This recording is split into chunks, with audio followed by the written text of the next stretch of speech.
Hello everyone, आज है 2 मई और आज इस वीडियो में हम बात करने जा रहे हैं अदानी पावर के बारे में। 612 रुपए का ये शेयर है और देखा जाए तो आज शुरुआती दौर में गिरावट आई ज़रूर थी, लेकिन अब फ़ौरन से यहाँ पर एक शार्प रिकवरी भी देखने को मिल रही है। इसके नतीजे भी कल आए हैं, बात करेंगे उसके बारे में। लेकिन उससे पहले अगर आपने अभी तक चैनल को सब्सक्राइब नहीं किया तो प्लीज़ अभी इसे सब्सक्राइब कर लीजिए, क्योंकि आगे भी बहुत सारे वीडियोज़ हैं जो आपको काफ़ी ज़्यादा हेल्प करेंगे। तो देखिए, 612 रुपए का शेयर है अदानी पावर का और पिछले एक महीने में ग्राफ देखो तो काफ़ी इंटरेस्टिंग है। तेज़ी आई थी, 640 रुपए से भी ऊपर गया, बाद में गिरावट बनती हुई नजर आई। 590 पे गया था, ये धीरे धीरे भागने की कोशिश करी थी इसने और एक अच्छी रफ्तार कह सकते हैं कि यहाँ पर लास्ट ट्रेडिंग सेशन में देखने को मिली थी। और आज के दिन देखें तो ये फ्लैट देखने को मिल रहा है। हालांकि इंट्राडे लेवल देखो तो पहले गिरावट, तेजी, थोड़ा बहुत करेक्शन वाला चल रहा है। मुझे लगता है कि एंड ऑफ द डे अगर आप देखोगे तो कोई बहुत बड़ा चेंजेस यहाँ पर आता हुआ नजर नहीं आता है। नतीजे के बारे में सबसे पहले अगर हम बात करें तो वो काफ़ी इंटरेस्टिंग है। देखिए, नतीजे मेरे हिसाब से अच्छे हैं, बुरे नहीं हैं, ठीक है। यहाँ पर जो इनकम हुई है वो 13,880 करोड़ के आसपास की है, जो इससे पहले के क्वार्टर में 13,355 करोड़ के आसपास की थी और पिछले साल इसी क्वार्टर में 10,795 करोड़। तो देखा जाए तो अच्छी इनकम मैं कहूँगा इसको। पिछले क्वार्टर के मुकाबले भी हल्का सा ग्रोथ है और पिछले साल के मुकाबले अच्छा खासा ग्रोथ है। और देखो, सबसे बेहतरीन इनकम मुझे नेक्स्ट क्वार्टर में लगती है कि जब जून के नंबर्स आएंगे, क्योंकि गर्मियाँ भाई साहब जिस तरीके से बढ़ रही है, कहीं ना कहीं एक्सपेक्टेड रहेगा कि अच्छे नंबर्स आएंगे। और जिस तरीके से गर्मियाँ बढ़ रही है, पावर कंपनियाँ फोकस में रहेगी। और मैं पहले भी बोल चुका हूँ कि एटलीस्ट जून एंड तक तो पावर कंपनियों में बिकवाली नहीं करनी चाहिए। और देखो, सरप्राइजिंग अगर ये है कि अगर आप देखोगे ना, नेट प्रॉफिट जो इस बार हुआ है वो 2,735 करोड़ के आसपास का है। पिछले क्वार्टर में भी ऑलमोस्ट उतना ही था, ठीक है। जबकि पिछले साल इसी क्वार्टर में 5,240 करोड़ के आसपास का था, तो उसके मुकाबले कम है, ठीक। और आप जब न्यूज़ में हेडलाइंस वगैरह देखोगे तो आपको यही देखने को मिलेगा कि नेट प्रॉफिट में 30% का डिक्लाइन आया।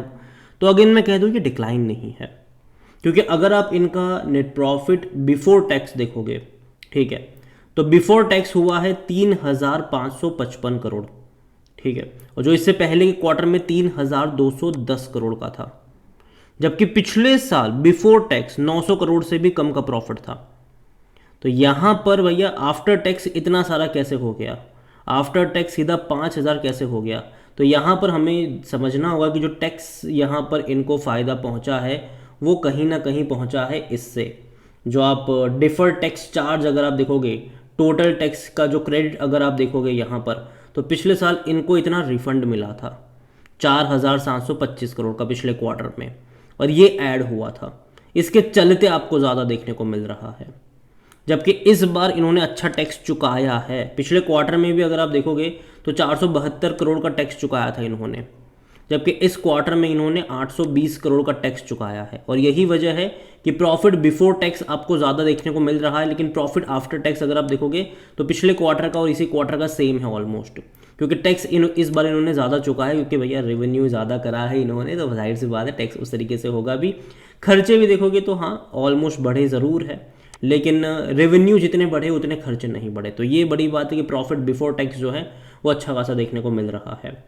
कंपनी की तरफ अगर हम बात करने जाए तो आप देखिए, net profit 48% down year on year देखने को क्यों मिल रहा है, क्योंकि भैया आफ्टर टैक्स हमेशा काउंट करा जाता है, जबकि अगर आप बिफोर टैक्स काउंट करें तो बहुत ज़्यादा वो देखने को मिलता है यहाँ पर। और जहाँ तक बात करी जाए इस कंपनी को लेकर, तो इनके रेवेन्यू में अच्छी खासी तेज़ी है, इनके प्रॉफिट्स में भी कह सकते हैं कि अच्छी खासी तेज़ी देखने को यहाँ पर मिल रही है। कंपनी के जो गौतम अदानी है, उन जो चेयरमैन है अदानी ग्रुप के गौतम अदानी, उनका स्टेटमेंट भी है कि as India transition to the more sustainable energy future, the Adani portfolio of company will continue to provide innovative, reliable and scalable solution to support the nation economic growth and help realize the aspiration of billion plus citizen. Adani Power is a key component for our long term strategy, supplying reliable base load power across a west part of the country and executing benchmark setting the project creating assets of the national importance. सीधी सी बात है, अगर आप देखोगे Adani group, तो भाई साहब बहुत बड़े पैमाने पर कंपनी जो है उन्होंने काफ़ी अच्छा डिस्ट्रीब्यूशन चैनल सेट करके रखे हुए हैं, आप इस चीज़ से इनकार नहीं कर सकते। हर कंपनी अदानी ग्रुप की एक दूसरे को सपोर्ट करती है।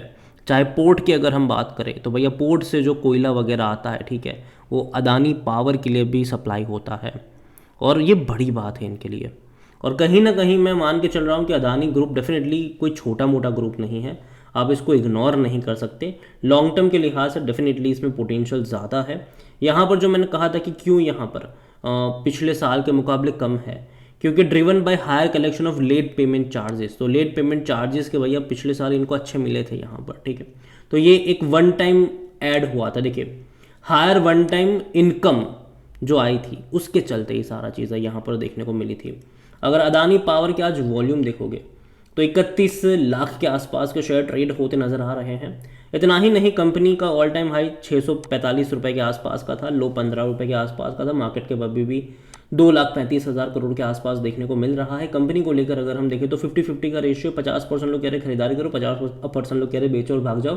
कंपनी में अगर आप डिविडेंड की बात करोगे तो भाई साहब देखो ये पे नहीं करता है, मुझे लगता भी नहीं कि ये पे करेंगे, लेकिन शायद हो सकता है कि कुछ टाइम बाद पे करना शुरू कर दे। लेकिन अगर पे भी करेंगे तो 1 रुपये के आसपास का ही करेंगे, उससे ज़्यादा कम एक्सपेक्ट नहीं कर रहा हूँ इनसे। अगर हम वैल्यूएशन के बारे में देखेंगे तो जो इसका पी रेशो वो 10 का है, सस्ता है सेक्टर पी 32 के मुकाबले। अदानी ग्रुप का सबसे सस्ता शेयर अगर आप कहो वैल्यूएशन के हिसाब से तो कहीं ना कहीं अदानी पावर आता है यहाँ पर।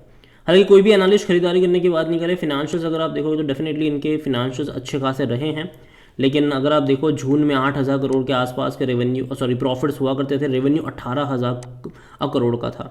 तो इस बार भैया और बड़े नंबर्स रिपोर्ट करने पड़ेंगे, मतलब अगले क्वार्टर में इनको, क्योंकि कहीं ना कहीं जून क्वार्टर देखो एक इम्पॉर्टेंट क्वार्टर होता है जो भी पावर कंपनीज है उनके लिए, क्योंकि डिमांड में तेज़ी आती है तो कंपनी भी 100% कैपेसिटी पर काम करती है। और इतना ही नहीं, गर्मियों के दौरान गवर्नमेंट जो है वो ज़्यादा पैसा चुकाती है पावर कंपनियों को, ठीक है, उस चीज़ के बारे में भी ध्यान रखिएगा। और जहाँ तक शेयर होल्डिंग के बारे में देखें तो अदानी में जो प्रमोटर होल्डिंग है वो 71.75% है, जो इससे पहले इतनी ही थी। लेकिन जो गिरवी रखे हुए शेयर्स अगर आप देखो तो अभी भी 11.45% का स्टेक गिरवी है इनका। म्यूचुअल फंड्स 1.17% से बढ़कर 1.39 पर आए हैं। डोमेस्टिक इंस्टीट्यूशन 0.02 थे, अभी भी उतने ही हैं। यहाँ पर एफआईएस ने हल्की खरीदारी करी है, 15.86 से बढ़कर ये 15.91% पर आए हैं। रिटेल और अदर के मिलाकर 10.93% की होल्डिंग है, जिनमें से रिटेल इन्वेस्टर 4.57% पर है और जो अदर पार्टीज है वो 6.35% का स्टेक लेकर यहाँ पर बैठे हुए हैं। देखिए ओवरऑल अगर हम बात करें जो अदानी पावर को लेकर तो कंपनी खराब नहीं है पहली चीज़, और जिस तरीके से इनके नतीजे आए हैं मैं इसको अच्छे ही कहूँगा, मैं बुरे नहीं कहूँगा। हाँ, पढ़ने में आपको लग सकता है कि भाई साहब नंबर कम है पिछले साल के मुकाबले, और यही वजह है कि जैसे ही बाजार खुला था एक बड़ा करेक्शन हमने यहाँ पर देखा ज़रूर था और 619 रुपये से गिरा था ये 606 रुपये पर।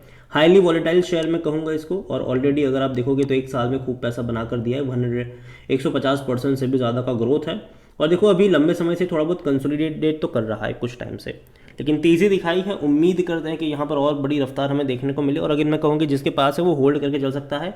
मैं पहले ही बोल चुका हूँ कि जून तक तो मुझे लगता है कि पावर कंपनी में बिकवाली के मौके नहीं हैं, बल्कि बाय ऑन डिप्स का मौका आएगा हर 10% के डिक्लाइन पर। कुछ लोग क्या करते हैं कि 10 रुपये गिरता है एवरेज करने बैठ जाते हैं। जी नहीं, अगर आपको कंपनी अच्छी लगती है और काफ़ी वॉलेटाइल भी कंपनी है और काफ़ी अच्छा पैसा पिछले कुछ टाइम में अगर बनाकर दे भी दिया है, तो फिर आपको ना यहाँ पर किसी भी एक लेवल पर ना 10-12 रुपये में एवरेज नहीं करना चाहिए। हर 10% के डिक्लाइन पे एवरेज करने के मौके आपको ढूंढने चाहिए।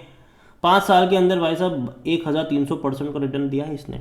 एक्चुअली 5 साल भी नहीं, अगर आप उससे भी कम देखोगे, कोविड के टाइम पर ही आपको 26-27 रुपये के आसपास मिल रहा था।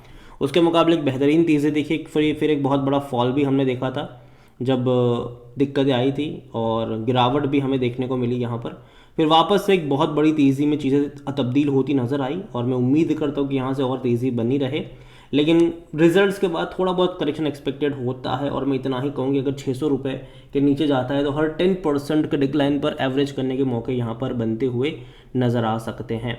और अगेन मैं कह दूँ एक डिस्क्लेमर, स्टैंडर्ड डिस्क्लेमर, कि देखिए भाई साहब अदानी ग्रुप का जो फ्यूचर है वो कहीं ना कहीं डिपेंड करता है इलेक्शन रिजल्ट्स के ऊपर, ठीक है। अब काफ़ी लोग समझ चुके होंगे यहाँ पर, क्योंकि हाईली इम्पैक्ट होगा ये शेयर इलेक्शन में। अगर कुछ सरप्राइज निकल कर आता है तो रिजल्ट में, और किसी एक पार्टी अगर जीत जाती है या फिर कोई एक पार्टी हार जाती है तो एक सरप्राइज़ हो सकता है, तो वो फैक्टर मैं यहाँ पर नहीं कर रहा हूँ, ठीक है।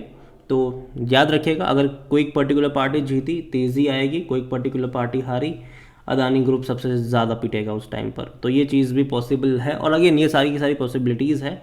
तो हाईली रिस्की लेवल पर अभी बैठा हुआ है इलेक्शन रिजल्ट्स को ध्यान में रखते हुए, लेकिन लॉन्ग टर्म के लिहाज से मुझे लगता है कि दिक्कतें नहीं आनी चाहिए। अगेन ये मेरा पर्सनल ओपिनियन है, कोई इन्वेस्टमेंट एडवाइस नहीं। वीडियो को यहीं पे एंड करता हूँ। पसंद आए हो तो लाइक करें, शेयर करें। चैनल वगैरह पहली बार है तो प्लीज़ सब्सक्राइब करो। अदानी पावर के बारे में आप क्या सोचते हैं वो भी आप मुझे कमेंट में लिख के बता सकते हैं। Thank you.